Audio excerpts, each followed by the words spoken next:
গোটা জাতির ভাগ্যকে তোমরা পরিবর্তন করে দিতে পারো। সুবহানাল্লাহ।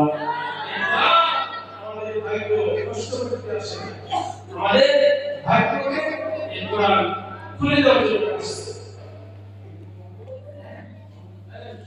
এই কোরআন এমন একটা কোরআন আল্লাহ রাব্বুল আলামিন আমাদেরকে দান করলেন। আল্লাহর নবী সাল্লাল্লাহু আলাইহি ওয়াসাল্লাম বলেছেন, হাদিসে কই আমরা হযরত আবু হুরায়রা রাদিয়াল্লাহু তাআলা আল্লাহর নবী সাল্লাল্লাহু আলাইহি ওয়াসাল্লাম বলেছেন, খায়রুকুম মান তাআল্লামাল কুরআন ওয়া বুখারী। এই পৃথিবীর বুকে দুইটা জাতি শ্রেষ্ঠ জাতি পয়দা জাতি, দুইটা জাতি আল্লাহ রাব্বুল আলামিন হাদিস শ্রেষ্ঠ বলে ঘোষণা দিয়েছে। এক নম্বর হলো যারা কোরআনে কারীম মানুষকে শিক্ষা দেয়, যে বলে সুবহানাল্লাহ।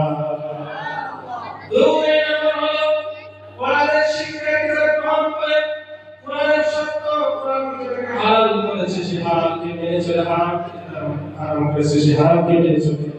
এই দুইটা অধ্যায় মেনে চলবে আল্লাহ রাসূল সাল্লাল্লাহু আলাইহি ওয়াসাল্লাম পৃথিবীর বুকে তাকে শ্রেষ্ঠ বলে ঘোষণা দিয়েছে। যারা বলে সুবহানাল্লাহ। আল্লাহ পাক বলেছেন, ও পৃথিবীর মানব জাতির বসো, আলিফলাম কিতাবুন আনজালনাহু ইলাইকা লিতুখরিজান নাসা মিনাল যুলুমাতি ইলান নূর। আল্লাহ রাব্বুল আলামিন কিতাবুন আনজালনাহু ইলাইকা লিতুখরিজান নাসা মিনাল যুলুমাতি ইলান